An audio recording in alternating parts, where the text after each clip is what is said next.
Let me run through like the COVID example because I think this is super powerful. If you were lending from any other person in the Bitcoin industry or any other company in the Bitcoin industry during COVID, price is 10,000, you put up $100,000 of Bitcoin, you're borrowing 50 grand, price goes down to 6,000, you're getting margin calls. You're gonna have to post more Bitcoin, understand that you're at risk of getting completely liquidated, losing your Bitcoin savings. A couple minutes later, and I know you know this better than anybody, I heard one of your shows the other day where you set a bid at 4,000, you went to sleep, you woke back up, boom, it was right there. And I didn't even know. It went 4 to 6 and I was asleep when it went to 4 and I didn't even know I'd bought. Yeah, it was incredible.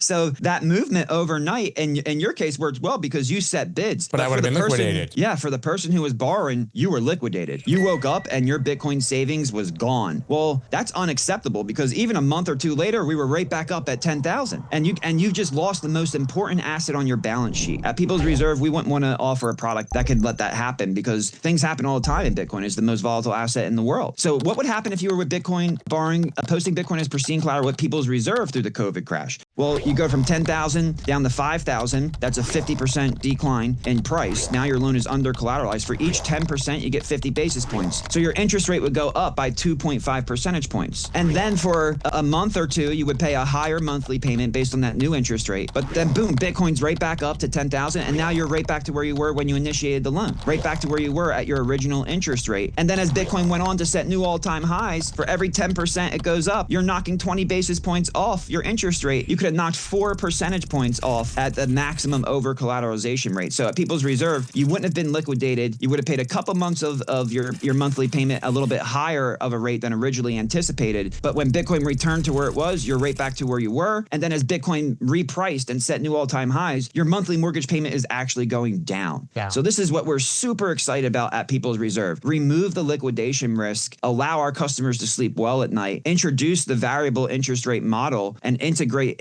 that into our contract so that both the lender and the borrower are put into a power position.